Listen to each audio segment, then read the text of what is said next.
Greetings, geeks! Welcome to Geeks in Space. I am Rob, Commander Taco Maldo. We're going to be talking Angel Heart, 1987 film, but I could not do it without the assistance of this great geek squad. Geeks, ooh, that's harsh. I shouldn't say that. Rob Roseboom. Hi. Nate Osenderp. Don't be a gazoonie, fella. Chris DeBona. I'm so glad you said that. That was like one of those lines. When I went to go put it in the spreadsheet, I was like, oh, it's already there. Thank goodness. For sure. Yeah. So, all right. I'd never seen Angel Heart. I'm glad I did. Although I have to say, and this is the weird thing about this one, I was watching it last night. I was super tired. So I went to bed with 21 minutes remaining. And as you will note from when we watched the show, that means I didn't have any of the twist revealed to me. So all day I was like, I'm kind of indifferent on this movie. Like, it's okay. It's got some cool stuff. And then I watched the last 20 minutes. I'm like, oh, all right. I got to see the Lisa Bonet scene, and I got to see the twist. Yeah. So inspired Christopher Nolan to write Memento. So, For sure. Before I watched this, I was talking to my wife about it, and I was like, yeah, it had like some X rating, but it was probably just because Lisa Bonet was part of the Cosby Show, and everyone saw her as like America's daughter or something, and then I watched it, I was like, oh, that's why they gave it that rating. Like, yeah, okay. I mean a little bit, but I don't think it's any worse than any of the torture porn that is popular today, right? Sure. But I don't watch that stuff, man. I don't have the stomach for it. I was actually comparing it a lot to, we talked about it during the news a few times, the schluffing of skin. Right. In Lovecraft Country, yeah. yeah. I mean, this is obviously one step ahead of that. Yeah. I don't know. I think the X rating had a lot to do with the fact that a Cosby Kid was in it, to be honest with you. But maybe. I don't know. I think now I'm not saying I watched it 6 or 7 times, but it was a pretty graphic scene. Sure. I'm not saying it isn't. Yeah. Well, let's see. Okay, so just some general notes. I was actually pretty concerned during this title sequence because the credits go on for a really long time and very little changes. It's a really cheap credit scene, and it doesn't help. It doesn't help that, for me anyway, a lot of the music in this movie is not very good.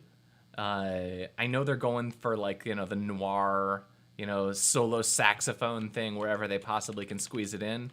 But there's a lot of points where there's disconcordant. Cat's line was, they used all the notes, but now they're repeating them with all the weird piano plinking. And the credits did not help. So the other thing I wanted to mention is when I was reading about this, I guess Deniro first said, aren't you the guy who did Birdie? And he refused to do the show for a while, and then he ended up doing the show. And I actually loved the movie Birdie. It was really good. It's Nicolas Cage and Matthew Modine, and it's two childhood friends who are recovering from the Vietnam War, basically. One in the nut house and one he's visiting him. And the book is the weirdest book I've ever read, to be frank. It's such a weird book. And so I'm like watching Birdie in my head while watching this movie. I'm like, oh yeah, this is totally the same guy, But he also this guy did. Yeah, go ahead. I was just going to say, The Wall. Yeah, he did The Wall. He did Mississippi Burning. Yeah. He did Angela's Ashes, Midnight Express. He did a lot of really good movies. Yeah. Yeah. And they all had something in common. They got disturbing as F at points. Yeah.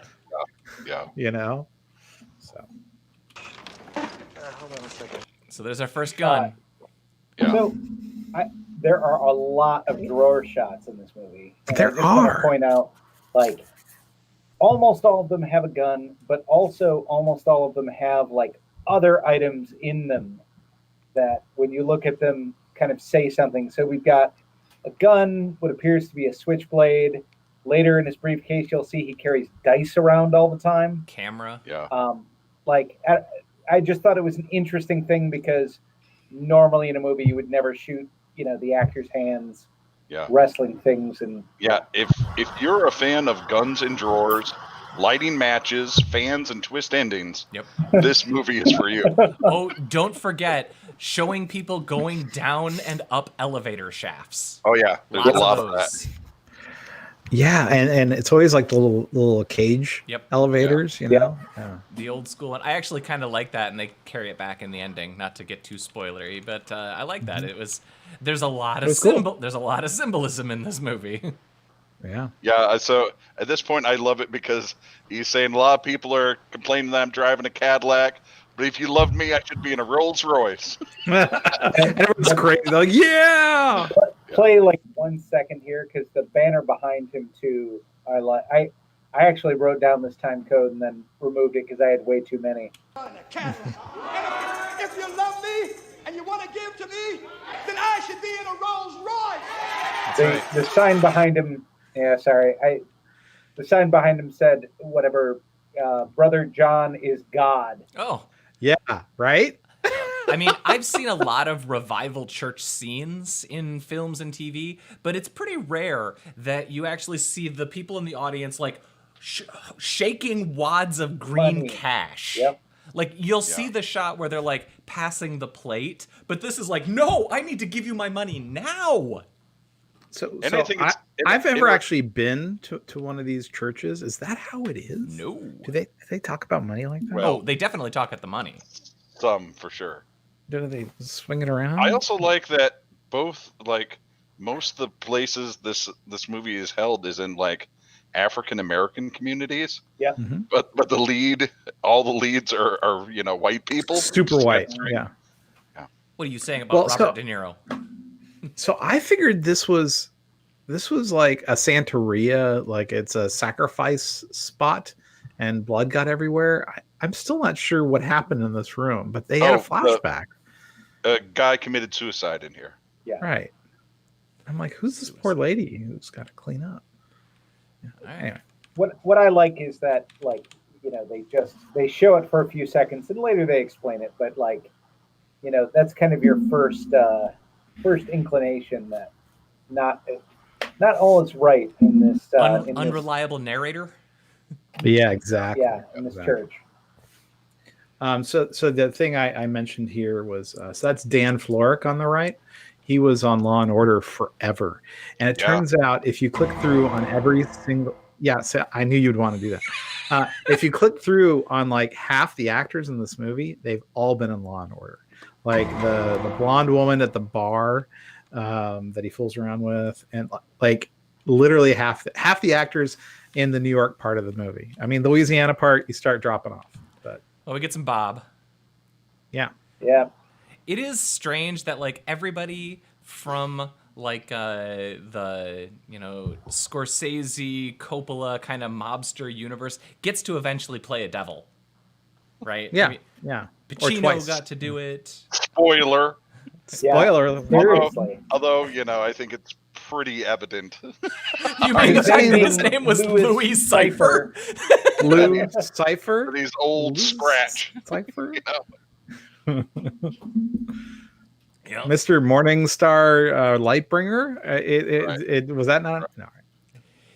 Yeah, it was not too subtle. And like, okay, so I had no idea what the twist for this movie was going to be, but I knew there was a twist because one of you mentioned that this movie had a twist.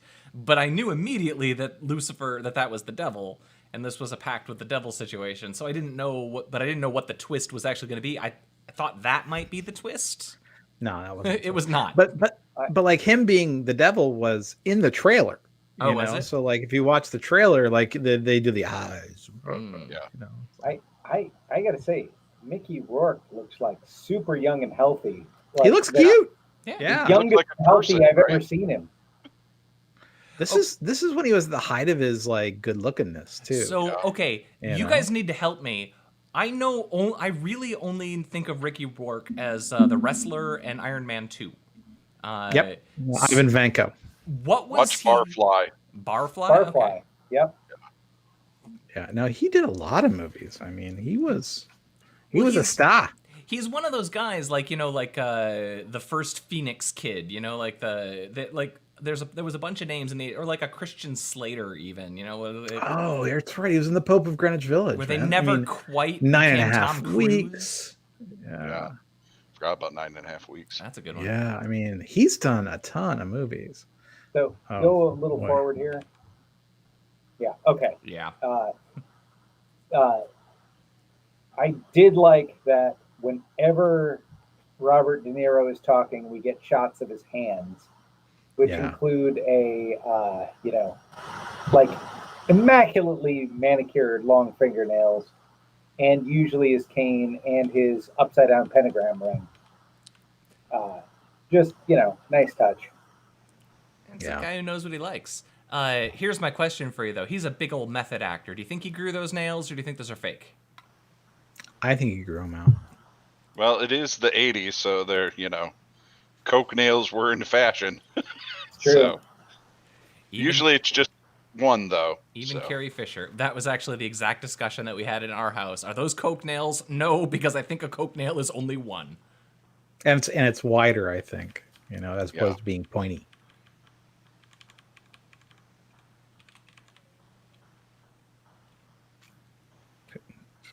Oh, that's right. Second gunshot. Yep. So I love. We're up to 12:30 almost. So I love here when he opens us up and you just see all the fake all IDs. of the IDs. Yeah. The fake licenses. Yeah. That was so cool to me when I was a kid. Because my older cousin had a fake ID and I loved looking at it. It was like, wow, look at this. See, it's funny is that when I was watching this didn't even register to me as being a big deal because I've seen so many like Bourne kind of movies and stuff like this. This trope is burnt out on me. It's too bad. I don't feel joy anymore when I see interesting things. I mean, I'm sorry you're dead inside. Yeah, no, I don't. I get it. It sucks. Oh, this is after he was being all flirty with the nurse. Yeah, right? He's being all flirty with the nurse. Law and Order. There you go. You waited until I picked up the coffee cup in order for you to say it. So I had to like do it with my left hand. It was awkward. I'm a right-handed guy. Yeah. All right, Nate. Oh, this one I just like. This is the first like sort of super detective thing that he does, where he's just like, that's a ballpoint pen. They weren't too keen on ballpoint pens. They weren't too big on ballpoint pens in 43, which I looked up. It's true. Like first commercially successful ballpoint pen was 1945, and they cost like $100 at that really? point. So that was like an investment in a ballpoint pen. It's in ballpoint. They went too big on ballpoint in 43. He's got a charisma, man. Oh yeah. I don't know what to put on that. It's weird because again, like when I think of him as the wrestler, where he's just kind of horrible looking and. Well, he was boxing a lot, and I guess it really did a number on his ears and his face and stuff. Yeah, he had really bad cauliflower ears. Another gun. And a Bible. Bible. That just makes sense. You got to keep those together. So this scene actively had Kathleen screaming at the TV because if you watch the whole thing, and he pours out a cup, a dirty cup, then pours milk into the cup, and then sits down and drinks the cup of a cup of milk out of a dirty cup. And first of all, adults aren't supposed to drink milk. That's a well understood movie trope. And second of all, the glass was not cleaned, and that's not cool. So here's another thing though.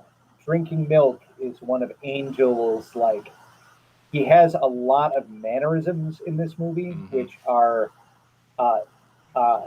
sort of outwardly wholesome. So he plays with children.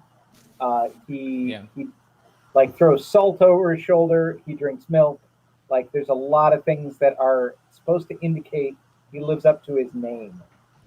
See, And again, this is me not having any clue about what this movie or like what the bad guy is.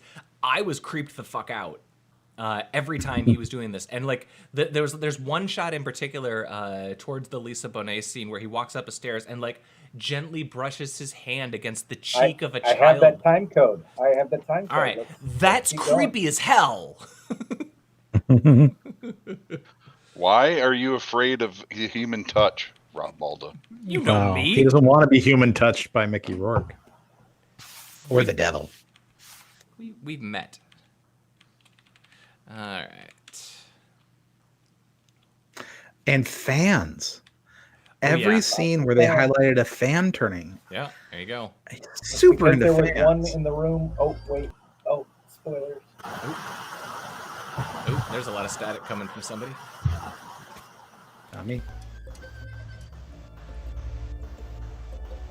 All right, well, let's see. Yeah, there's too many fans. There's too many elevator shafts.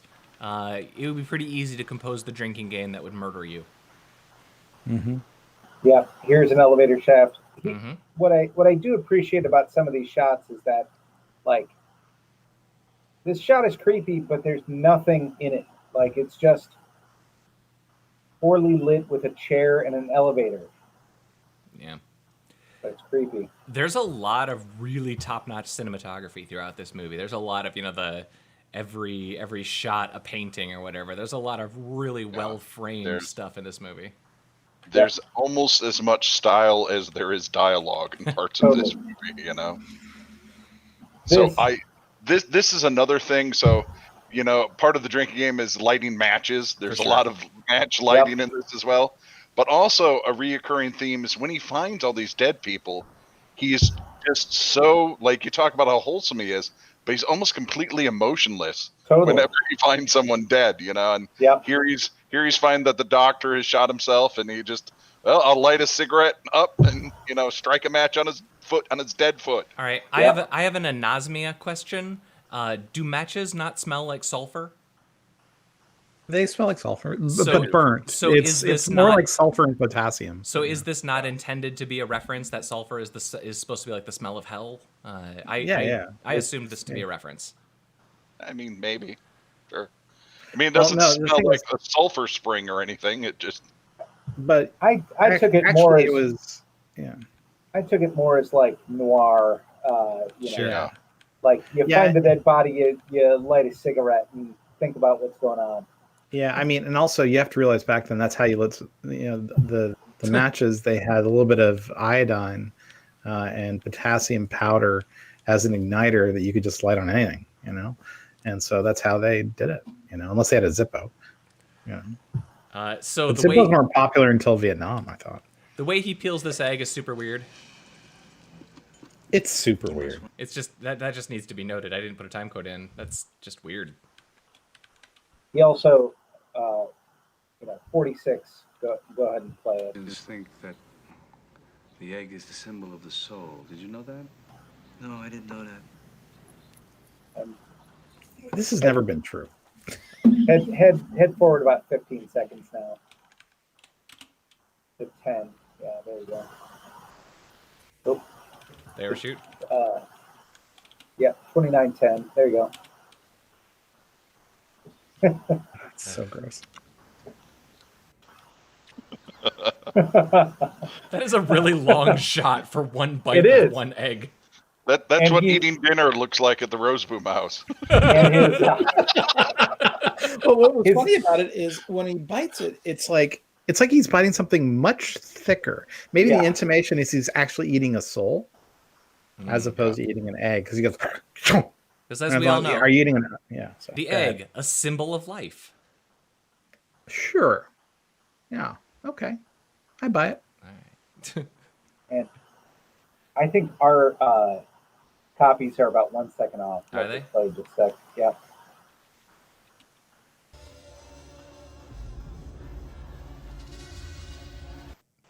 Wait, 30, 34? That was 30, 34, yeah. No. We're in New Orleans now, aren't we? Yep. Yeah. Yeah. Okay. This is. Here we go. No, this is all the guys on a litter. Okay. Yeah. This is what I thought about it, like he was saying, oh, people have been saying they see me in a Cadillac. Well, this is way more prestigious than a Cadillac. Like, For sure. you got people carrying you around. It's like you're a professor. Not to mention he has, a live action stereo in front of him in his car, right? Those people are I don't have a radio, I have a band. Those people are wearing sashes, and I got to tell you, at no point in my life have I ever been worthy of wearing sashes. He's doing all right. Well, you can wear a sash. You are unmoored and without a cause to live for, Rob. That's true. That's true. Well, I just love that scene because, when he's running through, well, I think it comes later, but like a litter, I'm like, wow, that's the Cadillac and the Rolls Royce guy. And I'm like, are there litters that are branded like Bugatti and Caddy and Rolls Royce? Did they ever make litters? Anyway, I don't know. I don't think the Ferrari brothers ever made a litter, but maybe. Maybe the Lamborghini guy did. I mean, he makes tractors. Yeah, who put this code down? Because you get the big thumbs up. Yeah, this is me. But I mean, we see these shots over and over again. Yeah. I just it's a fan.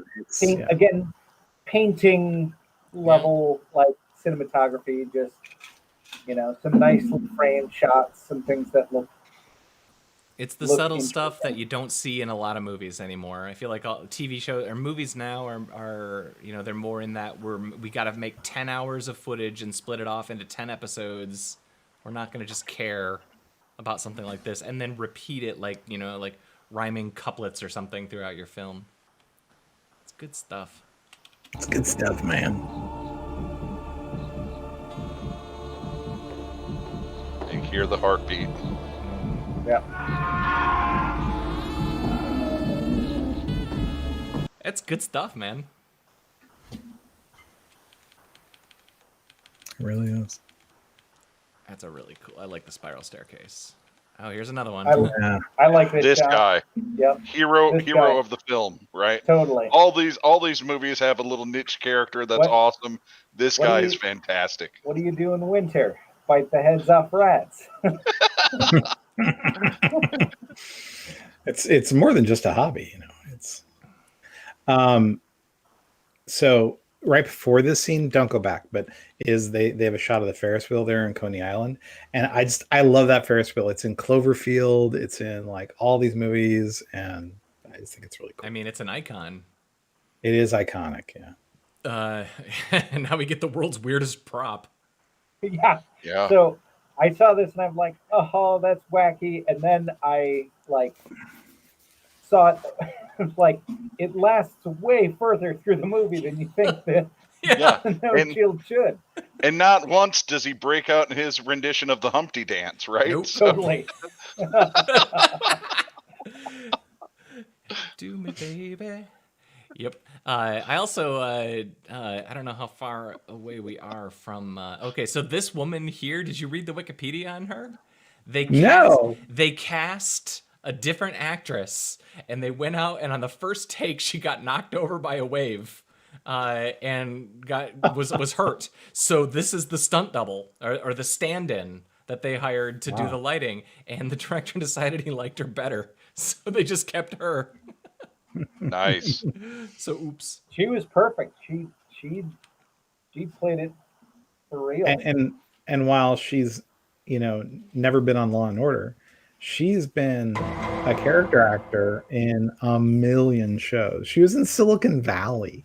Really? She was in she was in 2.5 Men and Monk and Everybody Hates Chris. It's Always Sunny in Philadelphia. I mean, she's everywhere.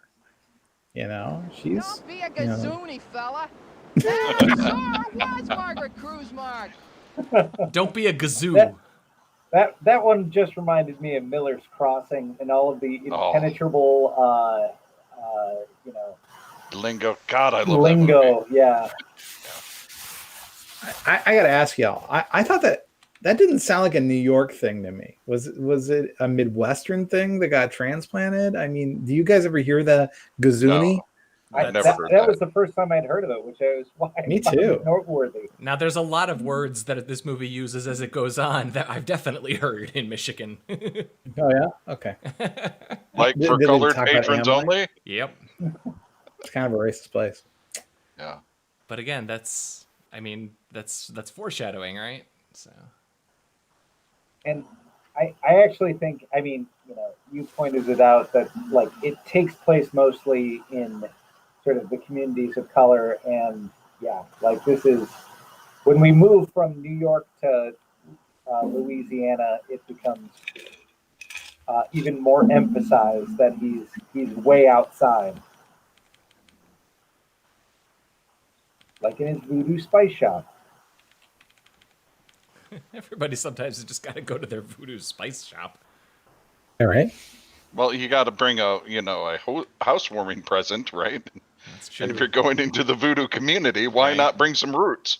Right? You got to show up. You got to like wear a nice sweater to impress the Right. Huxtables. Did somebody have? Yeah, so he originally gave her the green light to do this. Bill. It was a big deal, yeah, Bill until Cosby did. Yeah.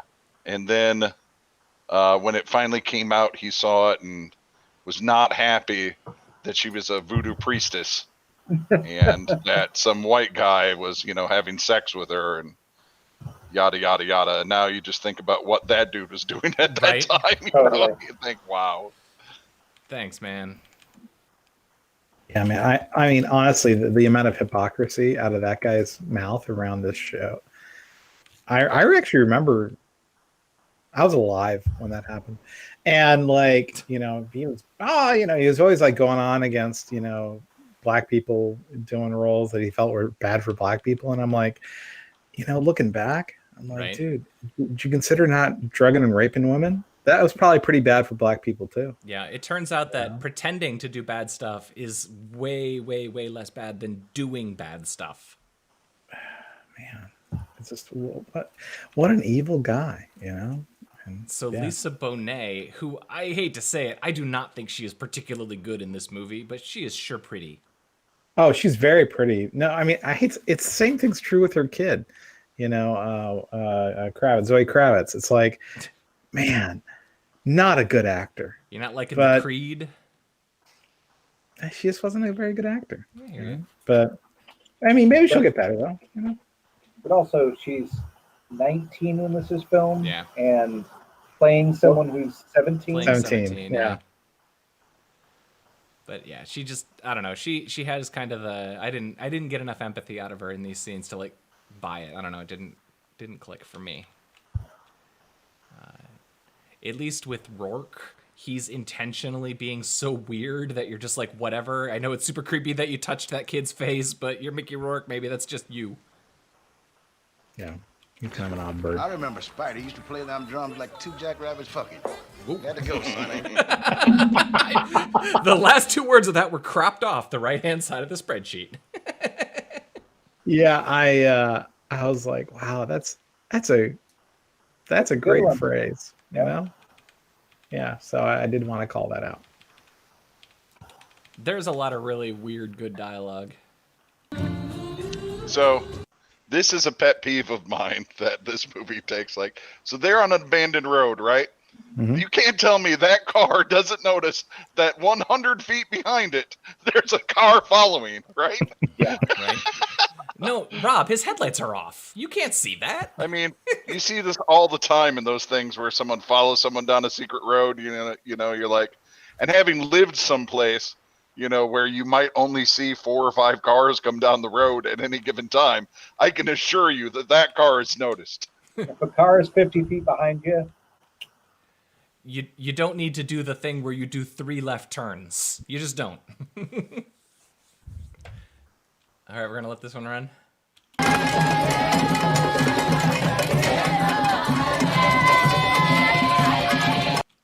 so this is, I would say, like the movie kind of goes up in sort of levels, and this is where the movie kind of ramps up a little bit. Yeah. Now we see, like, oh hey, yeah, there was some like voodoo type stuff, but now like, oh okay, like we found the middle of it. More fans. More fans. Yeah. More elevators. Yeah. More elevators, more gates, more fans, more bars. Stairs. Stairs. Lots of stairs. Railing, stairs. Very I mean, subtle. I swear that this is actually the location of the W Hotel now before they refurbished it. But The New York I'm not one or sure. the San Francisco one? No, the one in Louisiana, the French border. All right. Never been there. Come on, Rob. That would be very fashionable now. You could totally Yeah. have that on the cover of But back then, that was unusual. I mean, people didn't start messing with their grill until later. That's true. Yeah. All right, we're jumping. We got 10 minutes. 10 minutes of chicken fingers. Right.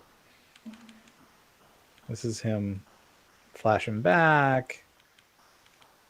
A lot of that. Does he fool around with Lisa Bonet during this? No, I think that's at the 129 mark. Yeah, And 126.07. I'll be trying to jump that. Yeah, hey, sorry, I was muted. You go back to 106.50. 106.50, yeah. Yeah.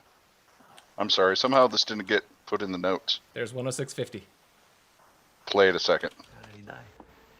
Technically, asphyxiation by his own genitalia. There you go. That is what I remember of this movie the most. As a child, the idea of that and the fact that dude said it was so awesome. That is what I remember when I think of this movie. His own genitalia. And they do a good job. They call it back a couple of times too in different forms of dialogue. I mean, that's not just a toss away line. As it so commonly is when they say that. Yes. So this is the note that I had for where he finds the hand of glory. There we go. Yep.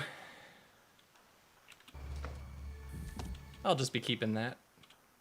I also like that his first reaction here is he finds the dead lady and it's like, oh, time to go through her stuff.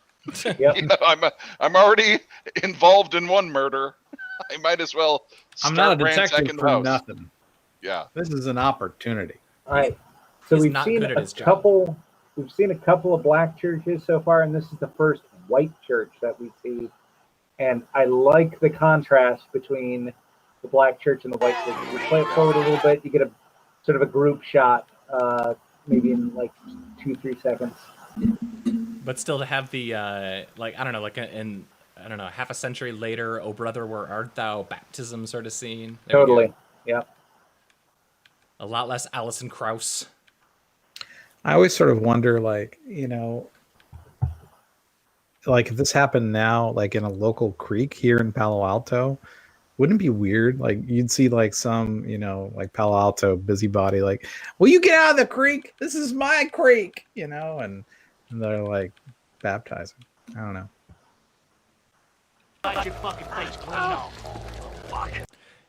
This guy, you know, dogs don't like him. Let's just be clear. Well, They're attack dogs. But. Just saying. So it's just, this was such a weird scene for me.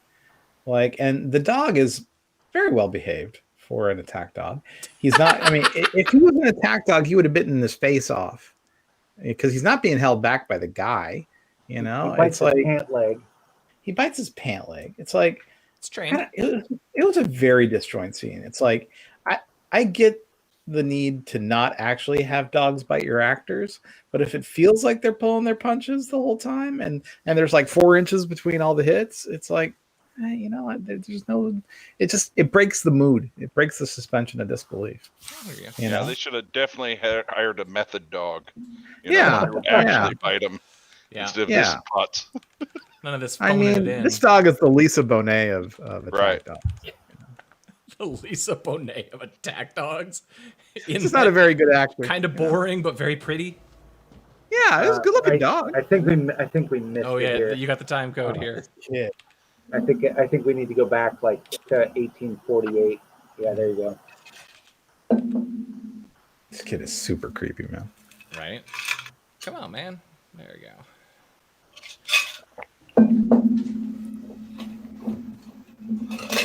So you see,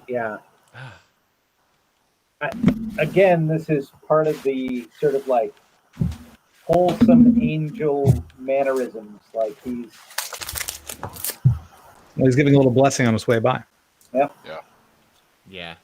I thought it was super gross. He creeped me the hell out, and that was the moment where I did not like him. Yeah, you definitely don't do that anymore. But in the 50s, I think that would have been considered. You know, it's acceptable then. Hell, Totally. you'd spank someone else's kid back then. Yep. Can you imagine now? I'll tell you something. I don't go to church, but there's a lot of religion going around with this thing. It's very weird. There's a lot of religion going around with this thing. This is a weird movie for me in that I think it's almost better enjoyed if you know what's happened already, or you know what's going to happen, because there's so many little things I think you miss. Well, yeah, that's how I would say it's like Memento. Like you can watch it the first time and then you get the twist, and you watch it the second time and the twist. Like everything kind of is different. Right. Well, I would like to see this a second time. This was my first time seeing it, so it was like, yeah, I like to watch it and try to tease out, you know. Well, let me tell you what I know. What you don't want to do is stop right before the Lisa Bonet scene, because that's kind of where the movie just throws in the towel and says, "All right, Yahtzee, let's go nuts." Yeah. All right.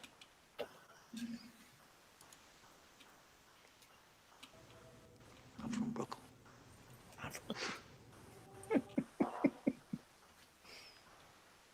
All right, we're jumping to 126.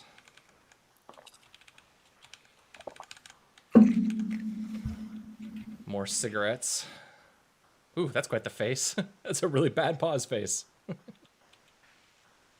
Oh yeah.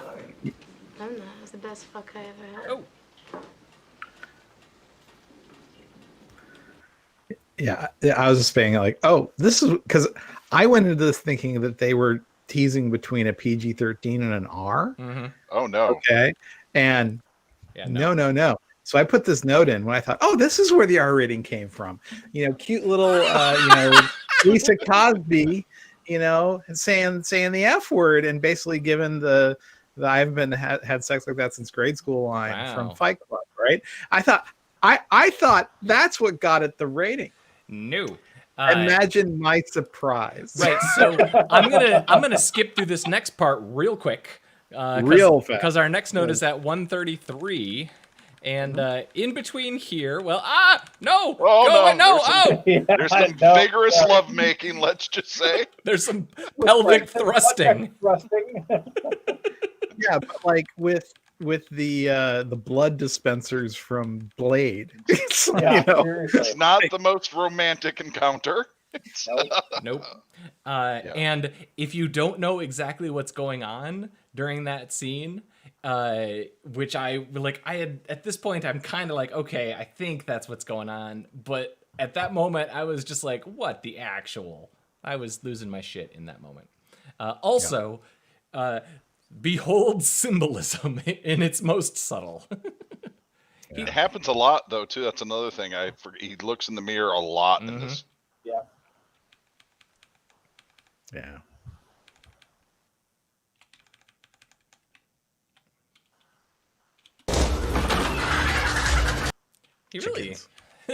They really did get the chickens. Yeah. Oh, that's a good pause face. It is. You can totally tell he's super stoked that there's all these chickens. Yeah, that's how I wanted it. I wonder if he knew that the chickens were going to be behind the door. The actor? Like it was one of the things they didn't tell him, so that they would get the right response from him. Is this like the thing where they drop the dude off Nakatomi Tower and they don't tell him? I've made a lot of gumbo, and my gumbos never really looked like that. But hey, I was kind of like, that is a pot of gumbo that man, like, what? That's probably gumbo for 400 people.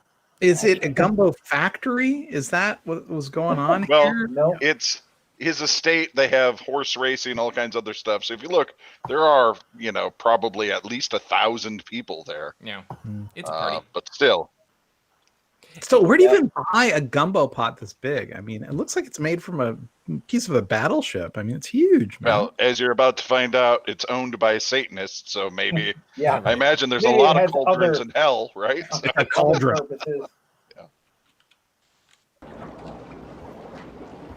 Oh, it's hot. It's some nice bubbling. It's a pity about your Yeah. stuff. Yeah, don't you think you should turn the heat down a little bit? I Yeah, don't for think you need to cook your gumbo that much. There's Yeah. seafood in there. Like For sure, all the onions and peppers are stuck to the bottom. Yeah. It's a mess. Yeah. You gotta I'd say learn a that little bit cauldron of. is half burned on proteins. You know. Then there's this thing. I just what? Whee! crab.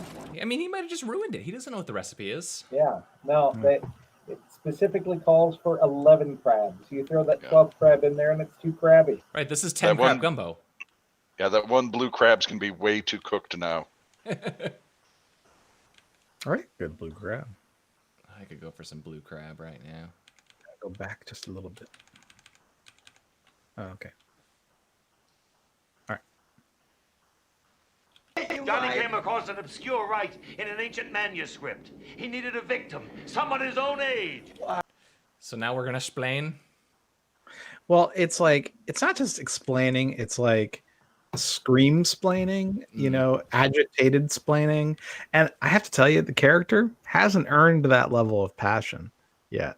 You know, it's you know, we had a couple of things where he like drew out some lines. Look at me, I'm acting, and now he's like, blah, blah, blah, blah, blah, blah, blah. And it's like, yeah, I'm not buying it. Fair enough. But now we got the deal. Yep. Yeah, now the twist is explained. He's actually taking it pretty well. Yeah, I thought it was a really neat way of making him realize what happened. You know, Yeah. it was cool. That indeed he's the man he's been looking for. Which, you know, what does Lucifer get out of that? I mean, he was right. I think just torture. Yeah, I mean, he's playing with his food. Gets to watch him run through this the guy's soul. He got ripped off. He gets to watch him run through the mousetrap, you know. Yeah. It's almost as if Lucifer is a sadist. And we finally get Robert De Niro's luxurious mane. Yeah, look at that of hair. Like that is. Mwah. He must have been growing that out for years, you know. You think that's real? Like, you think he like trained for this? He grew out the fingernails and grew out the hair? Method. Sure. He's, Method, yeah, man. like he gained how many pounds for Raging Bull? I mean, come on. 55. Yeah. And that's a lot for someone Bobby De Niro size, you know. Yeah. So growing out your hair, that's not a thing for Bob De Niro. It's nothing. Does that on the weekend. What do you need? 5 You need 6 inches? You need 8 inches? I'll do it. Whatever. Yeah. Okay. 146.12. Oh, I'm going 145.47.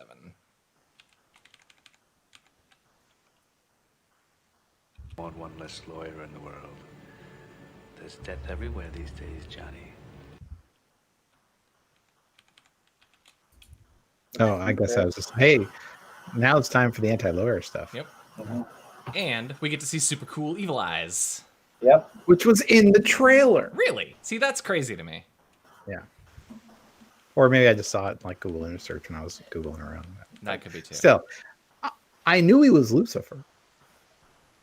Whoa. Who's this guy? Terry Gilliam? Yeah. Yeah, Exactly. it's the life of Brian. No, Yeah. I He's saw a that very and I'm naughty boy. I was like, that's fetching. That woman wearing a veil is really a dude. I'm not a man, I'm a woman. He's a very naughty boy. He's a very naughty boy. Oh, and here comes the baby. Did I get the wrong time on that? Oh, and that baby is also his grandson. Yeah. And he had sex with his daughter. His daughter, yeah. So this is the other component, which is that Kathleen did not watch the last 20 minutes of the movie at the same time I did, because I had to watch it before we did this tonight. And so while we were having dinner, I tried to explain to her the last 20 minutes of the movie. And I think the real surprise was, oh, and Lisa Bonet is his daughter. Yeah. So there was he had sex with his daughter. So ew, From gross. a different body. So like Yeah. But then, so I have to be honest with you, when this happened with the kid and the eyeballs, I actually thought it was a terrible way to end the movie. Not because, it's fine that he's and my daughter and my grandchild is actually Satan's grandchild. That was all cool. I'm fine with that. That's a great way to end this movie. But the actual special effect of the eyes on that kid, lacking. I'm like, you undid the entire mood and turned it into a freaking joke. No, like. It's like you there. It's like, dude, you were doing so well. Yeah, and I actually ended up watching all the credits because they kept cutting in little scenes. Did you guys make it all the way to the end? Mm-hmm. Yeah, it eventually goes black, and you hear Robert De Niro say the name of both characters. But I do like. There's lots of like shots of their super scary, ominous elevator. Going to hell. I'm symbolizing things. Anyway, that was a doozy of a movie. It really was. I enjoyed it tremendously. I enjoyed it a lot. Thank you, Robert. Yeah, it's always been sort of a favorite of mine, and it really got crapped on when it came out. And I think it has one of the best twists in an ending of any movie, really. Probably at this time of any movie. Well, can we think of other movies that Bill Cosby crapped on that are secretly really good? Well, let me tell you about Leonard Part 6. Ooh, that was not a good movie. Neither was Ghost Dad. He crapped on both of those movies. Forgot about Ghost Dad. I saw both of those movies in the movie theater. Come Why on, do you Rob. do this to yourself? This was the 80s. I saw those in the 80s. Just because it's the 80s doesn't mean you need to treat yourself poorly. I mean, what was the one where he drove the ambulance?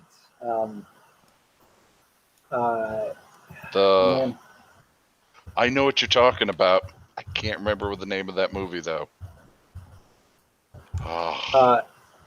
Mother Jugs and Speed. Yep. That was a good Cosby movie.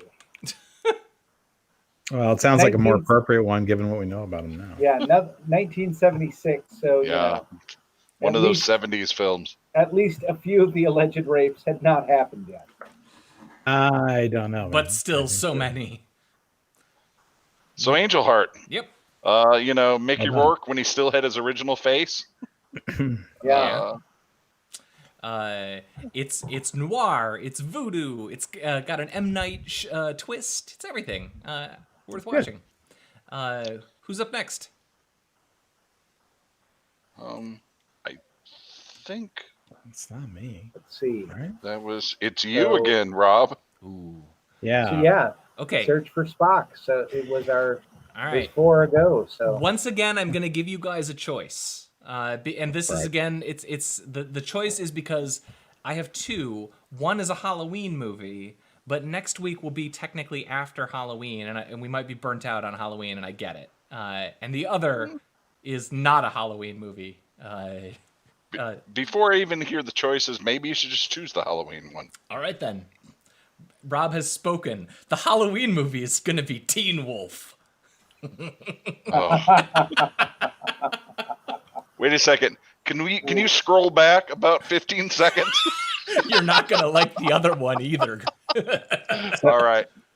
We're gonna slowly make I've got a spreadsheet where I've been slowly adding every VHS tape that I owned as a child. Nice. So do we have a choice, or did you choose Teen Wolf? Rob chose Teen Wolf. He wanted vampire. He wanted. I did not choose Teen Wolf.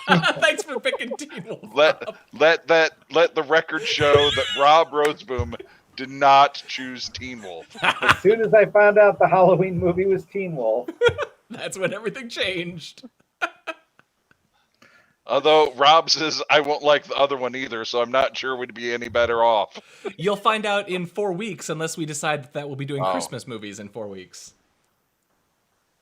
I kind of like that idea of doing during December, each of us having a Christmas movie. I want to figure out a way to do it because I don't want to know what everybody's Christmas movies are, but I also want to not have like I want us to all pick our Christmas movies, throw them in a hat or something, and draw them out of a hat. You know what I mean? Like maybe we could have Kathleen or somebody act as an independent. Or we can each pick 2 Christmas movies in case there's a duplicate. In case there's a dupe. Merry Christmas, Mr. Lawrence. Yeah. Excellent. And I think it would be easier if we could do any Christmas movie, not just right now. I try to keep movies in the 80s, right? Yeah, I think for Christmas we should allow anything of all time for all time. I think then I'm totally in, and I know none of you will pick this Christmas movie that I have in mind. Oh no. Yeah. All right. Well, next week we'll do Teen Wolf. And man, I'm almost kind of sad that you didn't get the other one because you would have hated it. What was it? You'll have to wait. 132.20. You'll have to wait 8 weeks. It's about 1 hour and 30 minutes too long. That's right. Well, let's say goodbye to Jake and Elon. Goodbye, Rob Roseboom. Goodbye. Goodbye, Nate Ostendorf. Fare thee well. Goodbye, Chris DeBona. I'll see you in 2 weeks. I'm Rob Commander Taco Malda. This has been Geeks in Space 537, the Angel Heart episode. We'll see you tomorrow with the news, and next week with Teen Wolf.